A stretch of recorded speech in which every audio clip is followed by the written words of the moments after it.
Welcome to Drinks with D. Community, entertainment, and conversation.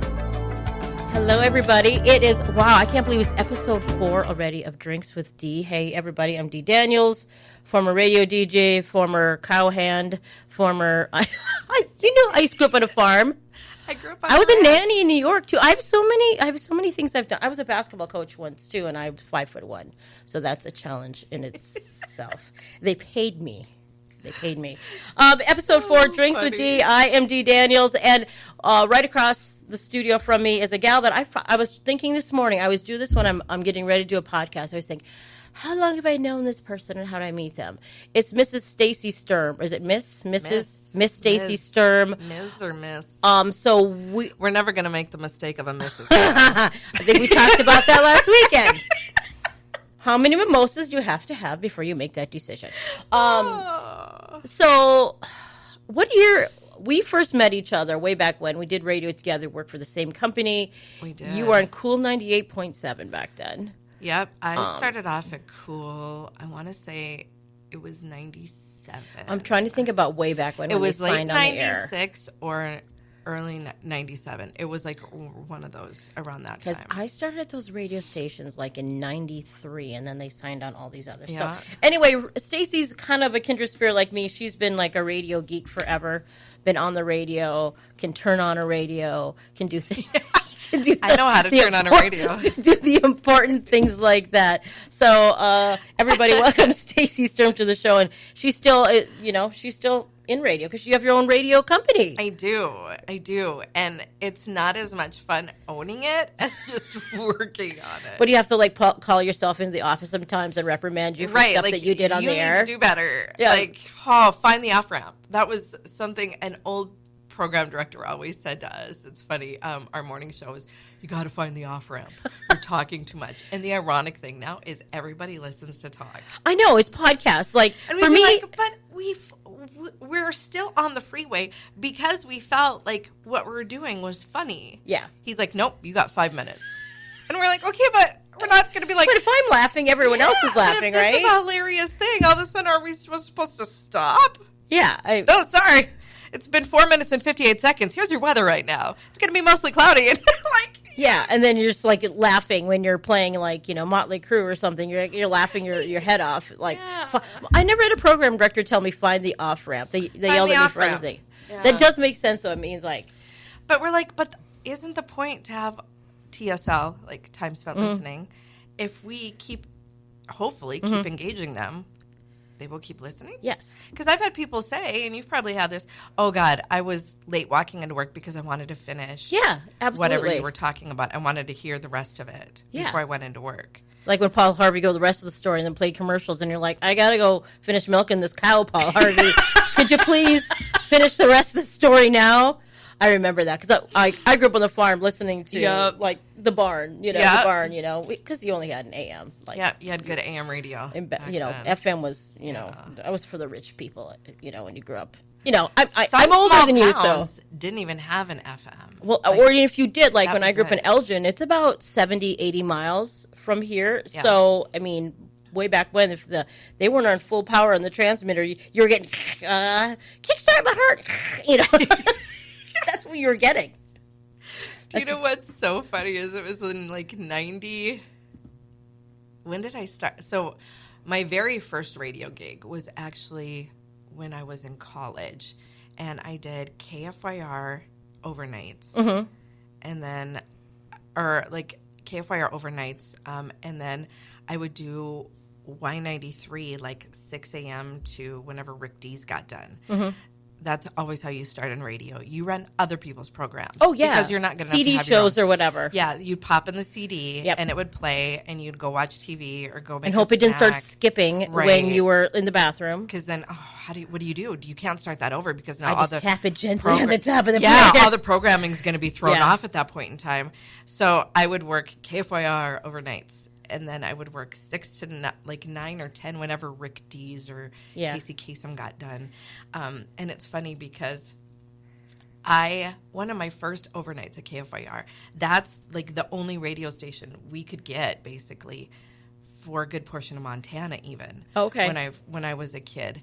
And we used to listen to KFYR. And I remember I had a kid call in from my hometown. Oh, wow. And requested a song. And he says, I want to hear this song. And that's back when you could play. Yeah. You took requests. And he would be like, I want to hear this song before I go out. I'm going out on the tractor now. And that's what I want to hear. And I'm like, oh, my God. I was that kid. I know. I was that kid in Glendive, Montana. I know. I was the same way, too. I grew up listening to, the AM on the farm, doing whatever, the old Reb. Mm-hmm. I remember him, and then I did listen to a lot of Sid Hart. But even, other people that are still in radio, like Bob Denver, they were on other stations back then. And then when you start working with them, you're like, oh, I'm not worthy! You're, doing the way right, and then you're with them for, a couple weeks, and you're like, oh, my God. Why I remember I would go back to the farm, and my dad would be like, because he knew I worked in the same building as, Sid Hart, and he loves Sid Hart. And he'd be like, how's Sid doing? He wouldn't ask me how I was doing. He's like, how's Sid? And I'm like, good. Thanks, Dad, for caring. Sid Hart's great. Oh, yeah. God. I mean, I know it has evolved, but radio's changed so much, obviously, because we're all, computerized and automated. And half the people you listen to aren't even from this area. You're listening to someone from Cincinnati. Yep. I mean, and I think sometimes if you're not that radio person, you're not going to be able to pick that out. Like, we know because we know the little telltale signs that they're not local, if they're not saying, hey, Bismarck or whatever. Right. Then they're like, they're in Buffalo or something like that. Or you can tell their voice track because they're like, that was so-and-so with, and you're like, nope, that was not. Yeah. So you. And they never say call letters. They'll never say. Yeah, you must have put the wrong voice track in, or they cut that song for time at the top of the hour. Yeah. And it messed up your last voice track. It dropped in the voice tracking system, whatever. Yeah. I backsold the wrong song. It's horrible. So I didn't realize. Did you grow up in Montana? I grew up in Glendive, Montana. Oh, I thought you were a Bismarck girl. No, we moved here when I was in high school. Oh, okay. Middle school, I should say. Okay. We moved here. But yeah, I grew up in Glendive, Montana. Almost all my family is still from the Glendive, Miles City area. Hysham, Montana. Hysham? Yeah, it's in between Miles City and Billings. I've never heard of that Really town. Pretty country. That's where you're starting to get into really kind of it's the gateway into the whole big sky country. It's still very Badlands, lots of mountains and hills and stuff in that Miles City area.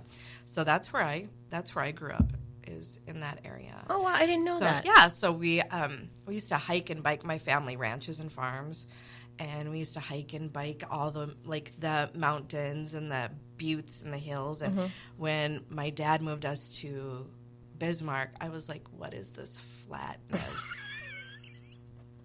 I grew up what have you done, Father? If you've ever heard of Makoshika Park in Glendive, it's just one of the most beautiful places you can go and walk around. It's the Badlands at its finest. And then we moved to Bismarck, and I was like, can I get a tree? Is there a tree anywhere in North Dakota?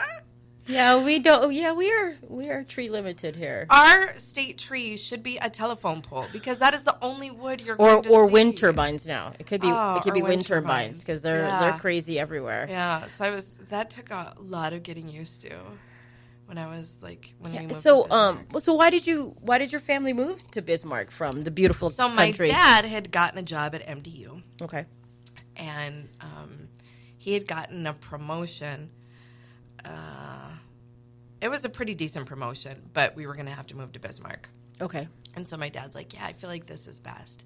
Because even though he had a good job in Glendive working for MDU, it was just a good opportunity. Yeah. And now that I look back on it, as much as I hate it, you make friends. You're 13, 14 years old. You've had friends ever since you were born. You've all gone to the same grade school. You've all gone to the same, you know what I mean? So it was really hard to be the new kid in a big, when we left Glendive, it probably had 14,000 people. It was decent size. But then you moved to Bismarck, that has 60,000 people. Oh, yeah. You're like, what is this? There's multiple grade schools? Yes. Oh, yeah. There's more than one or two? Yeah. What? I still struggle with that with my kids. I'm from Elgin, and it's gotten smaller, but it was maybe 1,000 people, a little more when I grew up.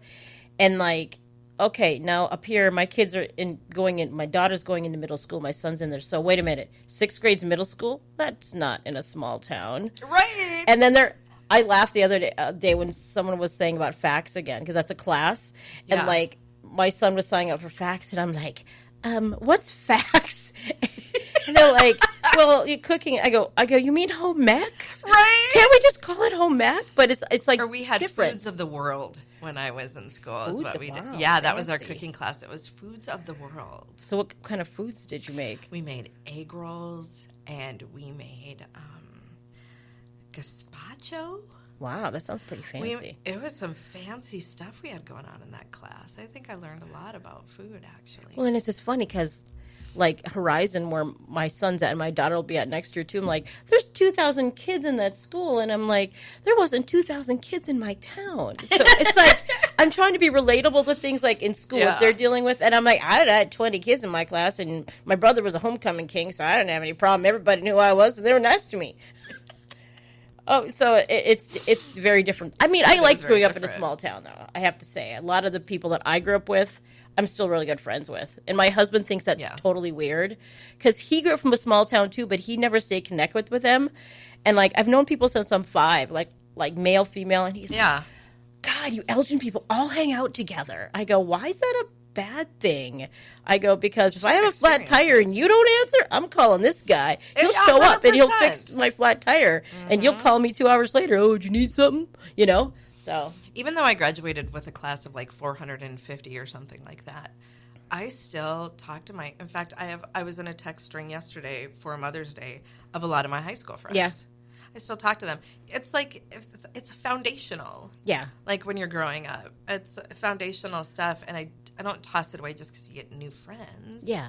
Well, you have different groups. If you're like me, you have different groups of friends. So I have like my friends from I grew up with or my hometown. And then I have radio friends. And then now I have like, when I played softball, I had those friends.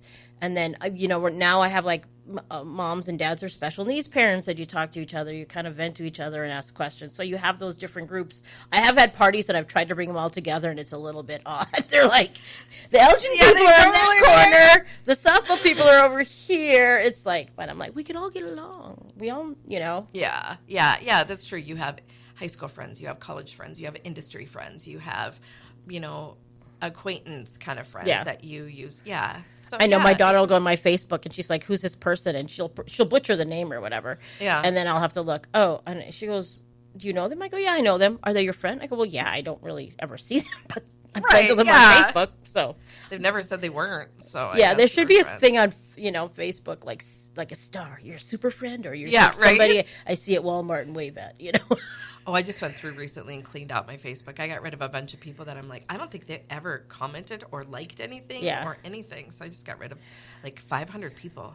That's why I have the regular D Daniels, like I'm a mom, blah, blah, blah page. And then I have the Drinks with D. So I'm like, if I'm out doing my thing, I mean, I can do whatever. There are people from when I was in radio, and that's kind of when Facebook started. Yeah.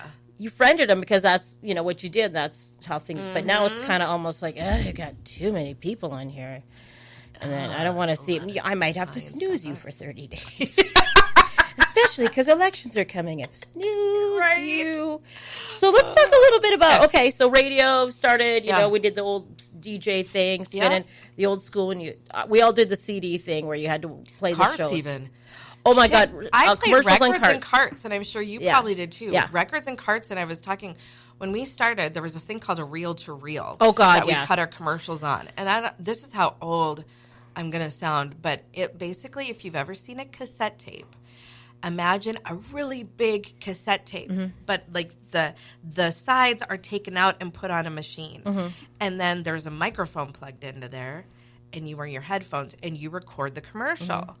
And then if there's a part you messed up, you have to stop it and mark it with a white crayon to the part that, like the end of it, the beginning and the end of it, and you cut it with a razor blade and you tape it together. So I never spliced. Hold that tape, splice it. I never spliced because I hated splicing. So I would just keep doing the commercial over and over till I got it perfect. Because I'm like, I don't think I should be playing with razor blades. I feel like a lot of people did that because I was the only person that actually did that. So the tape was always dry and it never held. So I was like, oh, I got the crispy tape. Well, there was maybe one in my building, I think, that spliced. Because I saw the stuff that was being used, but I was just kind of like, that seems odd. It'll take me longer to splice than it would to take me to cut this 30-second commercial again, you know? Do it over. Yeah. And then you had to put a music bed behind it. Oh, yeah. It was had to so much record work. tracks. Oh, my God. I know. And it was just kind of like, and then remember, oh my God, I remember. And this wasn't even that long ago. This is still the 90s where like it's a different radio company wanted that commercial. So the customer wanted to play. Yes. And you would have to put it on another reel to reel. Or and the cart. salespeople would come and pick it up in your studio and they'd sign it out. And then back then you used to actually get paid for that stuff. Yeah. If my commercial went to another company, I would get paid for that. I'm like, oh, I made $15. Ooh, Right. ooh. Or if the cable company wanted to use your voice for something, like if... it wasn't always Midco. I forget what it was before. But if they're like, hey, we really need, the client has requested Stacy's voice for this ad, you got paid like $25 or $50. I know. You thought you were like big I was time. a superstar. I remember Watch out, New York. That and like some of the TV stations when they didn't outsource all the voices a lot. I remember that, and I'm like, I remember once way back when the Wizards were here. Yeah. Way back when, and I was at a Wizards game, and there was a locally owned fast food joint, I guess A&W, Long John Silver's way back when. Yep. And I'd cut an ad from blah, blah, blah, and I'm at the Wizards game, and all of a sudden I'm hearing my voice. I know! Like, wow! That's me! That's oh me my up there. God. I know. So funny. Or when I remember like riding with my nieces and they're little in my car. I was taking them somewhere and they'd hear my voice and they'd be like staring at me, then staring at the radio, then staring. I'm like, yeah, that's me. Yeah. People always go, was that you? And I go, does it sound like me? Well, yeah. I go, well, that was me. If it didn't sound like me, it wasn't me. I remember there was a client that had an adult line of videos.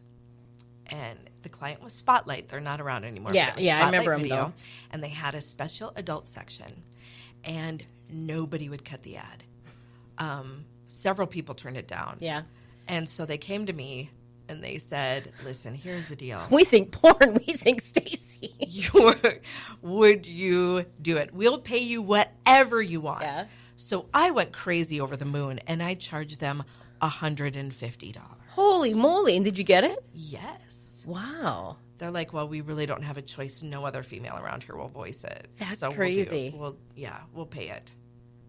That's. I went over the moon. I charged them $150. So you're saying you really have no morals. You'll just I really don't. Just Everybody for money, has a you'll do price. anything. When they say everybody has a price, it's true. It's true. 100%. Well, that's like the movie Indecent Proposal. Like, yeah, I wouldn't have sex with that guy for $1 million, but if it was like Brad Pitt, yeah, can I pay you $1 million? Do you take cards? Several cards? Right? I'm like, and everyone does have a price, but I mean, everybody has a price. So good yeah, for you for shooting for the moon, because I wouldn't have. I'd have been like 100 or. Well, and here's what the do you thing, think too. I'm worth? You know, I knew the ads aren't going to air like during daytime. Yeah, they're they would going to air air at like night. at Yeah. 9 or 10 at night. Yeah. Who cares? Yeah, whatever. Stacy Mates and Benjamin, she don't care. Making it rain over here. So yeah, so we all started. I mean, like you started, like you said, in radio and blah blah blah. Back, and it has changed so much over the years. But at what point? I mean, you have your own company now, URL Radio, which is podcasting or whatever, and you have music shows as well. But what year did you start that? 2008. Wow, and it doesn't seem that long ago, but it kind of was that long ago. It was a long, long time ago. The only things that were really streaming at the time was Pandora, and some of the bigger stations were streaming. Mm-hmm. But streaming wasn't really a thing then. No, Internet radio was not really a thing. And people are like, no one's going to listen to that. Right? Yeah, it was a fad. I remember a mutual friend we had, when I put in my notice, for years I've been saying, okay, this is going to happen. Mm-hmm. Like, I'm seeing this coming down the pike. They're replacing all of us with national people. Mm-hmm, mm-hmm. They are getting rid of all local talent. They're starting to now do more stuff with the internet. Mm-hmm. Like, we need to step up or we're going to be replaced. Yep. Like, we need to make some changes. And everybody was like, yeah, they didn't want to hear it. No. And so when it all came about, where the University of Mary was getting rid of all their equipment, because they were not going to have a radio station anymore. Oh, okay. So they called and they said, we know this is a long shot. This is a crazy thing, but if we gave you the equipment, would you do a basic, could you somehow hook it up, do it somewhere, do like a radio class, be their radio class? Okay. We're just clearing out everything. Mm-hmm. I'm like, well, let's see. So Nicole, my business partner at the time, Nicole Morrison, you know her, Mm-hmm. She was doing some research and she said, what do you know about internet radio? I said, I know very little. I stream Pandora, but that's about it. That's all I know is from the listener end, not from the admin end. And so I did a lot of research and I was like, this is probably going to be the next big thing. Like, I see AM, FM, that stuff kind of like the numbers are going to fall as they get rid of the reason why people are listening to the radio, which is contests and interactions and local stuff, local information. So let's give it a shot, I guess. Yeah. So then I left conventional radio and started up internet radio, and everybody thought I was absolutely crazy. I'm like, our model is going to be, for marketing, it's going to be all social media and internet based. And oh my God, what a nightmare that was for like the first 3 years of the radio station.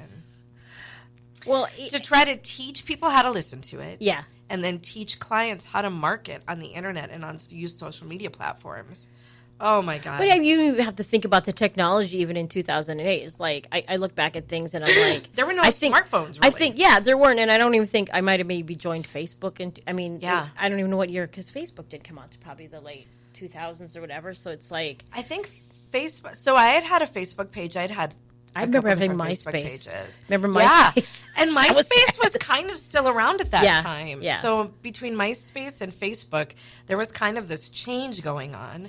But I saw that eventually, and I don't even know how I saw this, but I saw that people's phones were changing. Yeah. And so I'm like, eventually you're going to be able to listen to everything, all the research I'd looked at.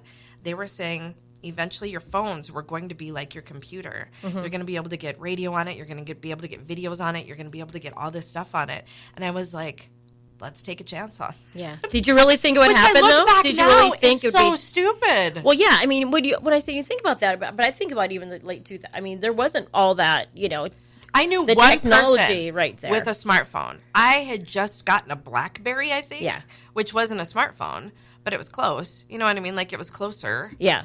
And I knew, too, I'd seen studies that said cars were going to start going more satellite and internet-based. Yeah. I was like, let's be there before everybody else. And let me tell you, that is not a great place to be. That is a terrible place to be. You have to break through and when they say I had to, like, crawl so you could run, or I had to walk so you could crawl, or whatever it was. I don't know how the saying goes, but that is absolutely 100% true.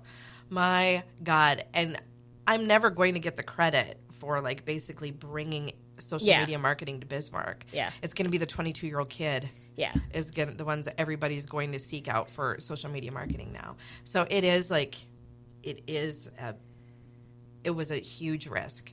But I'm glad I did it, because I got to do radio my own way and still do for a long time. Yeah.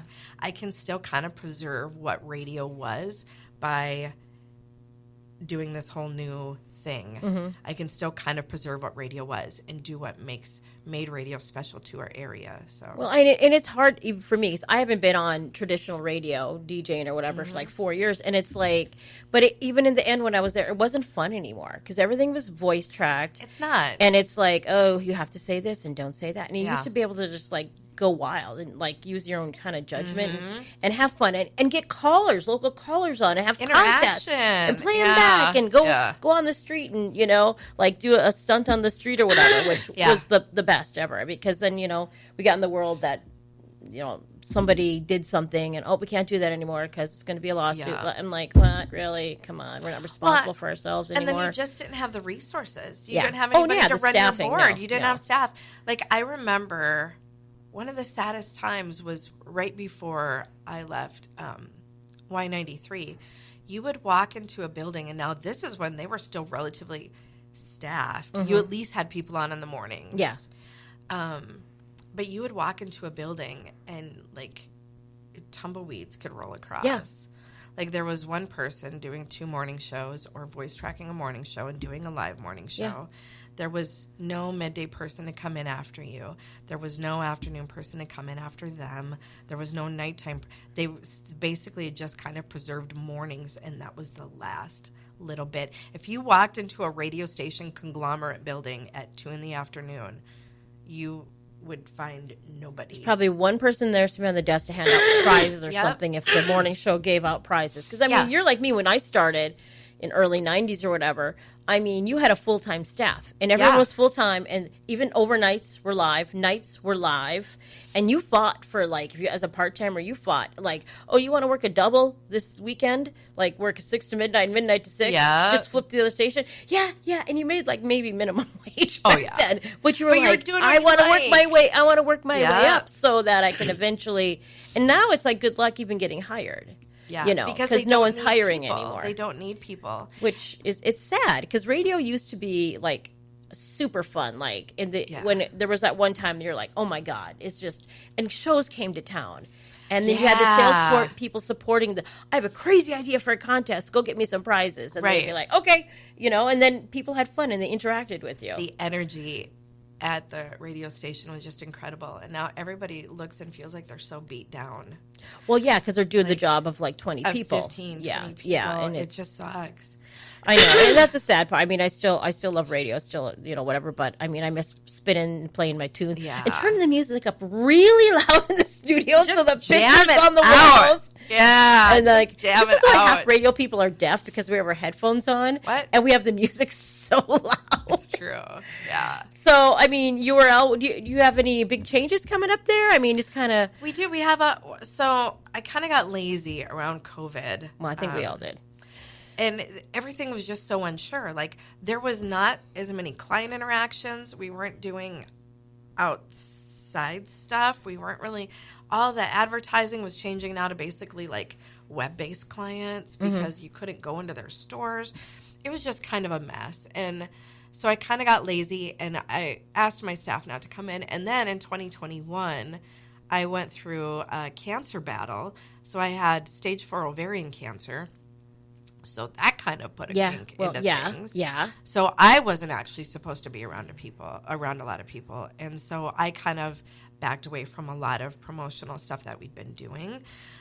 So 20 and 21, I just are a blur to me. And then I just kind of got lazy in 2022. And then finally this last year, I'm like, I need to get back because I'm noticing I need to stay relevant. Like it's a constant... You need to stay relevant when people aren't force-fed you. You know what I mean? When people have to make a choice to come to you, which is a lot of media now, podcasts. People don't understand. They think they're going to do a podcast and put it out there and just have tens of thousands of followers. Yeah. No, that's not the way that works at all. And there's a million podcasts, right? I mean, anybody can podcast. Anybody can podcast now. Yeah. And, you know, so... It's crazy. So when people have to make that choice to find your station and find what you're doing, you have to do different stuff, and you have to do stuff that's going to bring people in. And so I said, this is the year where I get back to that.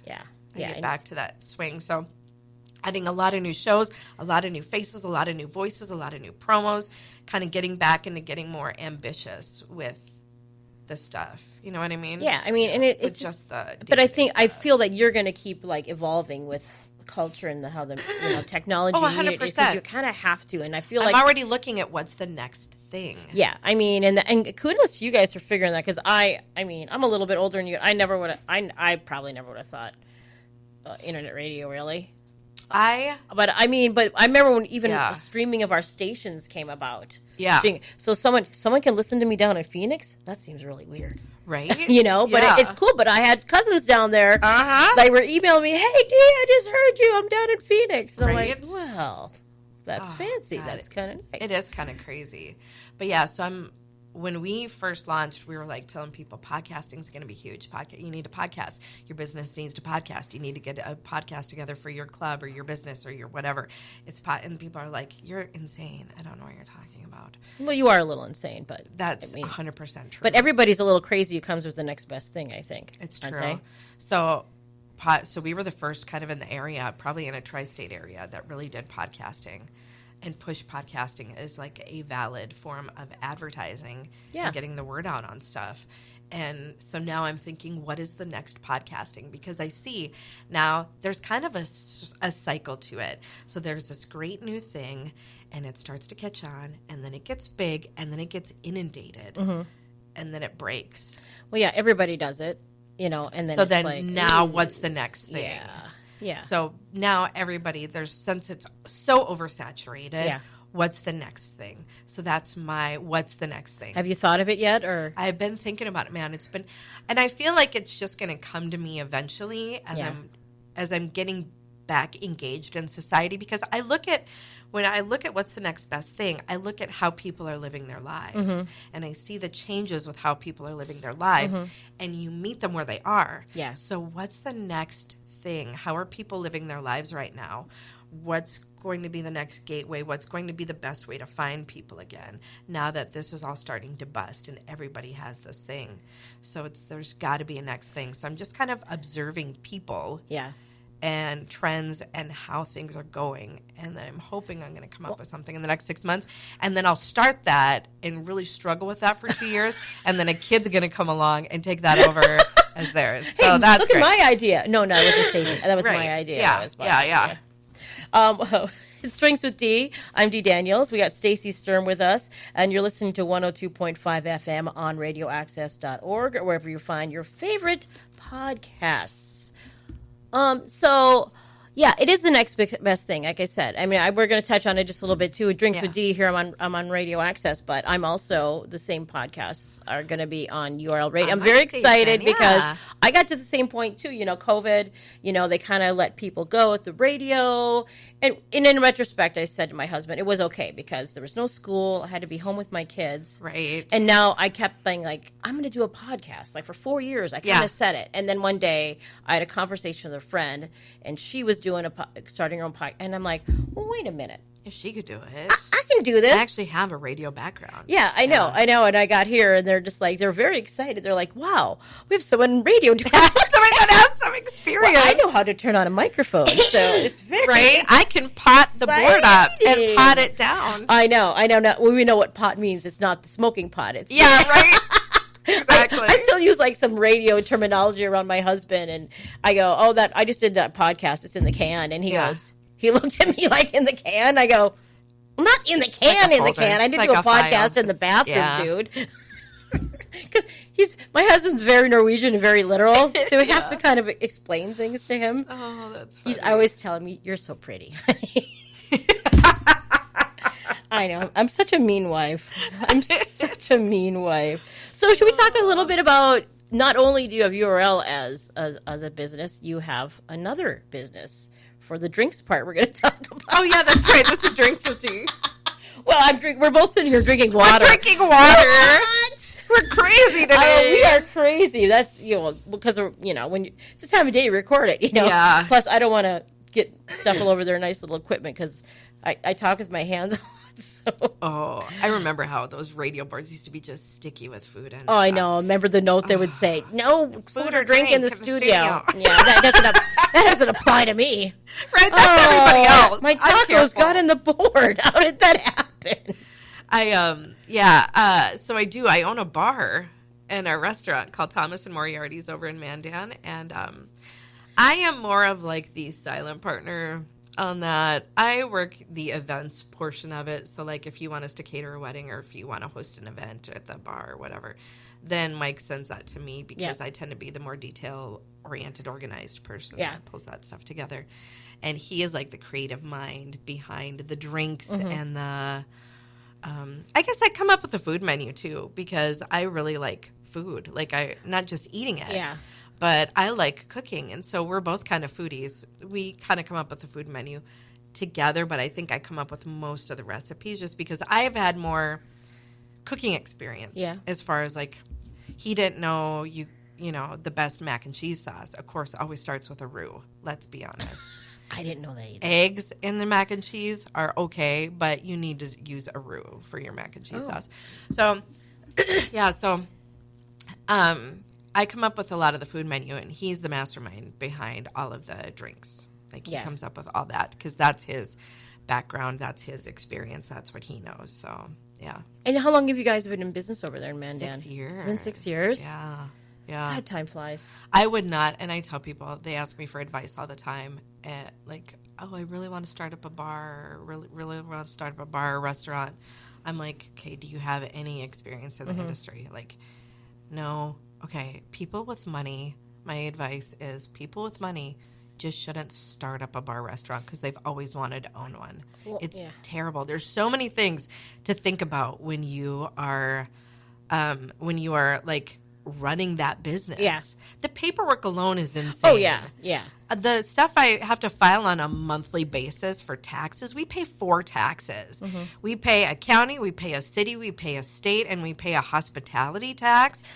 All separate paperworks, of course, all separate things, all separate different things. So for every dollar we make, probably 30% of it goes to taxes. Oh, yeah, and people don't get that. People don't understand and that. then you got to pay your insurance. You got to pay your and staff. Insurance for a bar is not cheap. No, It's God, expensive. no. Even when you have to get your liquor license, it's like... Liquor licenses for the city of Bismarck here, it's a bidding system. Yeah. So if you just go straight liquor license, you're going to pay anywhere between $150,000 to $250,000. If you get a restaurant license, then it's not as expensive. But if you're over in Mandan, and there's a limited amount. So even if you want to start up a bar restaurant in Bismarck, you'd have to serve food if you wanted to, which is a whole other entry into overhead. Yeah. Like the food costs, the ordering, the making sure you manage your waste, making sure the health inspections, the health licenses, oh my God, it's just, I would not have gone into the business. And I worked as a manager, not to brag, I worked as a manager at McDonald's. That's fancy. For probably 2 years. Oh. I worked at McDonald's total 4 years, but I kind of hit the big time in the management position. yeah. I mean, you got free Happy Meals and stuff, I'm sure. It is free food on your shift. I know, man. Yeah. I worked at Burger King for a little while, so I know what you're saying. Shit, like, it's crazy. But then... So you have that portion. So I had that kind of experience, at least dealing with labor and inventory and things like that. And Mike had worked in more of the fine dining places, so he'd worked at several of the really nice restaurants downtown, bartending, and he'd actually trained under who was named the best bartender in the world. Really? Kate Gerwin. She won the best bartender in the world competition representing America. So first she won the American competition, and then she went on to the international competition and was named the best bartender in the world. That's crazy. So she managed so many different places, and so he was lucky enough to train under her for 2 or 3 years. And so he got a lot of experience working with her. I would not have gone into the industry had he not had that experience of running, managing, doing that kind of stuff with a bar, and then me with kind of the business. And you do the social media and all that. Yeah, and I stuff. do all the marketing. And you have to do that nowadays to survive. You do. I mean, you I really always say, do. my husband, if we didn't have our business, I wouldn't be on Facebook. I mean, you have to promote because it's a necessary evil. You really do need it. Yeah. I mean, and I always say to people too, I mean, we still have our coffee roaster or whatever, and we don't have our coffee shop, but people get into business and they think they're going to get rich right away and they won't have to work. And you actually work more than you've probably ever worked because you're never not on. Yeah. It's the Troy Polamalu commercial. I'm never not working. I like to say it. And it's true. Because you get texts at midnight and you get whatever, and it's like you work 80 hours, but you get to pick your 80. Oh, I get to be my business owner. Well, get ready because I mean you're going to be working nonstop, and you have to. There's always something you're laying in bed like, oh crud, I didn't do that. Every entrepreneur I talk to has gone through the same thing and goes through it probably on a weekly basis where they're like, it would be so much easier to just go collect a check working for somebody else. And that's simply kind of like one of the main reasons my husband went back to doing sales. I mean, we still do our coffee on the side, but it's just like when you have a family and you can't be running like that, and then you're missing out on the family stuff. But that's always my advice. Yeah. Even if you have the money to open a business, you got to think about it because you're always prepared. Always busy. You might not you might not pay yourself for No. 2-3 years. No, Yeah. because you have to worry about staff. I mean, and it's hard to get staff, reliable staff anymore that's going to show up. So it's like, in some respects, it's great that you want to be your own business owner or whatever, but I find it probably more challenging. Yeah. Do you get all mad when you have a supervisor getting on your case about something? Yeah. Yeah, but guess you're what? Get a check. Yeah. I mean, you're 9 to 5 basically, or most people are, I should say. Yeah. So it just take that with a grain of salt when you're thinking, oh, I'm going to go open a bar, you know? And there's a chance whatever supervisor is you hate is going to go on to a different position, and you'll be rid of that headache. Oh, man, I had some of those. Even though I was a program director on the Fox, I had some of those days. I'd close my door, slam my door, and I'd start typing up my resignation email. And I felt really good just typing it. I never sent it. No. I was just like, I better delete this. Because for 10 minutes, I was super angry. No, now I'm better. I thought, God, what if I accidentally send this one time? That'd be really bad. Because I'm not the person who can quit without having another job. That would be like, oh my God, what were you thinking? My dad's going to come and kick my butt. I mean, what were you thinking, Dee? But yeah, I mean, that's any other advice you give to people that are trying to open their business between URL and the bar? I mean, just do a lot of the research. Yeah. If you're going to have a brick and mortar, definitely observe that area you want to go into for a long period of time and see what it's like. What's the foot traffic like? What is the environment like down there? What are you going to have to feed your business? So it's so that's when picking location. Also, negotiate. If you're in North Dakota listening to this, your chances of being able to negotiate stuff are pretty good. I've never had a lease where I've gone into in a building where I didn't finagle it a little bit. Like when I went into the radio station, I told the business owner, I said, here's the deal. I will pay that rent in 3 years. Here's what I want. I'm going to come in and I'm going to make some physical changes to your building that are going to be great for the resale value or whoever wants to rent it out after me if I happen to leave. I have to do some construction things. It's going to make your space a better space, though. But in return, I want to only pay this month for the first year, this month for the second year, and then I'll pay your regular rent for the third year while my business is. And I'd say, and I've done that numerous times, they were like, okay. Well, they're just scared of you because you're Stacy Sturm. They're just like, well, she's good. I am kind of a bulldozer.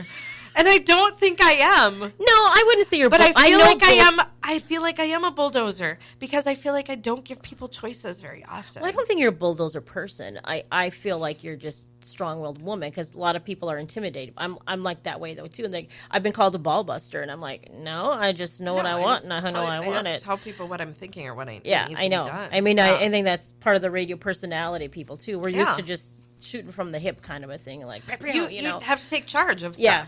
I know. Very often. I mean, you're in situations where you are not, and that's never been in that situation before, and you got to go with it. We're independent, strong women, is what we're saying. Yeah, we can do it all.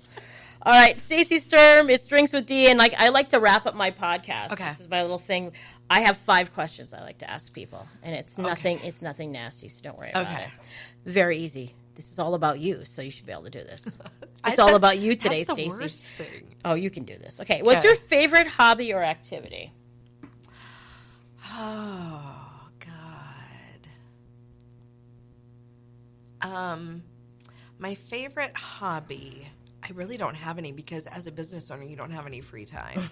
My favorite activity, though, is a lot of people don't know this about me, but I taught dance for 28 years. I remember. Didn't you used to coach the Wizards way I've back coached when? all the indoor teams almost. Oh, wow. The indoor, like basketball, indoor football, all of those. I've coached I've coached middle school dance teams. I've coached high school dance teams. I've coached JV dance teams. I've taught dance at Northern Plains Ballet. I've helped with choreography on a couple of their shows way back when. So that's always been a passion of mine from the time I started taking dance when I was like 6 or 7. Okay. And then I danced all through like high school. I had a dance scholarship in college that I lost because of an injury. But then I still coached and taught dance here and there. So I've done that for, it was probably 28 years. Wow. 28 years or so. Do you still like dance? Do you like dance around? I do, but I don't. there's not many opportunities now unless I go to studio dance and teach that, and I'm not at the level anymore where I'm 50. I mean, let's be real. I'm not at the level anymore where I could. I've always been an advocate, too, of like, I'm not going to make you do something I can't. Mm-hmm. And a lot of that stuff I can't do anymore, especially since my cancer battle, one of the hardest things was it threw off my equilibrium. Oh, okay. So my balance is not like it used to be. And it's coming back little by little, but it's not what it used to be. So I can't do my turns in second anymore, and I can't do some of the things I used to do because I can't land it. You know what I mean? It just so I would coach an indoor team again if we had one. Because I feel like those are adult women who already know dance. Yeah, they just need some, and I can explain the choreography to them that I need to do that they need to do. Like I can say, all right, you're going to do your turn on second. It's going to be 2, 3, 4, and then you're going to do a leap. And so I can explain it without having to do it. Gotcha. If that makes sense. Yeah. But there's just not that opportunity anymore. Yeah, there's not a lot of that. But yeah, dance. I did remember you're a dancer. Okay, yeah. What is your favorite food? This is a tough one. I think you and I talked about this the other day.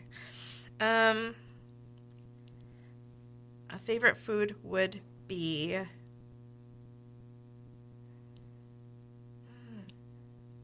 pasta. Pasta? Yeah. Any kind of pasta? Like red sauce, white sauce? Anything. Anything? Yeah, I feel like pasta is versatile, and you can do so many different things with it. And it's very comforting. It is. It's like a big hug for your stomach. I know. Like, I love that. My stomach needs a hug today. Yeah, exactly. Yay. Okay, what's your favorite movie or TV show? Favorite movie. Okay, so, God, there's so many. Anything John Hughes. But. Oh, yeah. Definitely. I'd say the movie I've probably watched the most, and whenever, this is my go-to when I'm having like just a crappy day or a crappy week, Bridesmaids. Oh, that's a good one. It hit just right. So if you know the character Annie in there, yeah, she is just a mess. Yep. And when I first saw that, I was going through I just gone through my divorce, and I was a mess. Like, I was an absolute mess. I totally identified with Annie. We were too similar. And it just was so funny. That cast is so amazing. Oh, yeah. That's a good, it's such a good cast. And so I'd say that's probably my favorite movie, or anything John Hughes. For TV show, God, that's tough, too. I think I've probably watched The Office the most. Mm-hmm. But What We Do in the Shadows is... Oh, I've never heard of that one. Oh, my God. It is hilarious. I'll have to go home and find it. There's a movie that it was based off of. Okay. So the movie was What We Do in the Shadows, and then the TV show was a spinoff of that. And it is just hilarious. What We Do in the Shadows. I've never laughed so hard as that TV I'm hoping show. it's a comedy because you're laughing. It is, yes. Or it's just bad acting. It is. It's a comedy. It's like a funny mockumentary on vampires. Oh, I might have saw a commercial for that. Like in the, when you have your TV on and you're like, yeah. Okay, I might have saw it. It's hilarious. It really is. How they're living in Staten Island, a house of vampires living in Staten Island, and kind of living a relatively normal life. If they're in Staten Island or they're a vampire or they're just like my God. a regular neighborhood person. So, yeah. Okay, I'll have to look at that one. Okay, so we might have hit this on this already when we were talking about other stuff, but something people don't know about you. Because I didn't know you grew up, spent much of your childhood in Montana, so that was new information. Yeah, God, I feel like, you're when you work in radio, you're an open book. You share too much sometimes. Then your family yells at you. Why did you talk about that? Well, I didn't do that. Why did you say that? I go, well, I just made it funnier. Yeah. God, that's a tough one because I think I have shared. There's something that you do at home that if people found out, you'd be like, oh, my God. Oh. So, in my lifespan, I have had to sign NDAs because of my involvement with 2 celebrities. Really? And you can't talk say the about celebrities. Can you give me initials? In 2 years, I can say one of them. Oh. The NDA will be up. Well, that one kind of blow. I'm like, mind blown. I never. Wow. Yeah. No, I'm gonna lay awake. I'm gonna text her all the time. It was it this one.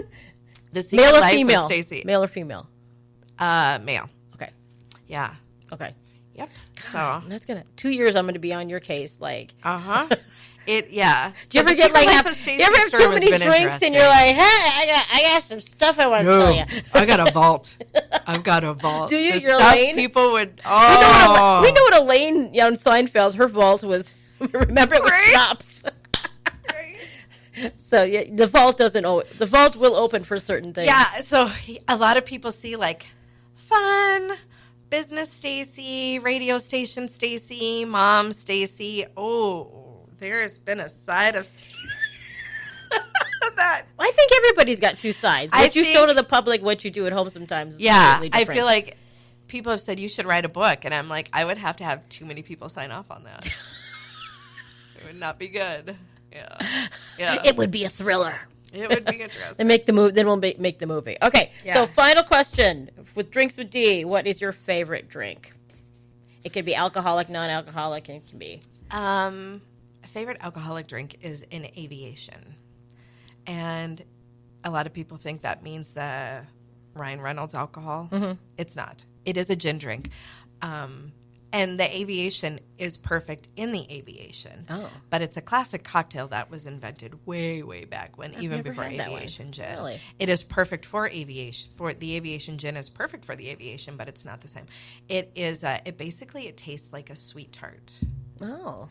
It's very pretty purple because of the creme de violette, and then the gin in it, and then it has some lemon, and it's just delightful. Oh. I love And it do you so guys much. serve that at your bar? Yeah. Okay. If you come in, you can ask for it. Yeah. I'll have to get over there this summer when there's a million activities going on. So, see? It was just fun and painless. I had messaged her, and I said, Stacy, you want to be in my podcast? And she's like, what would we talk about? And I'm like, we're two radio chicks. I mean, what aren't we going to talk about? I mean, I could do this for probably an hour, but I'm like, well, they do give us limits after a certain point. It's true. Yeah. It's like, what was it? Find the off. We're finding the off Find ramp. the off ramp.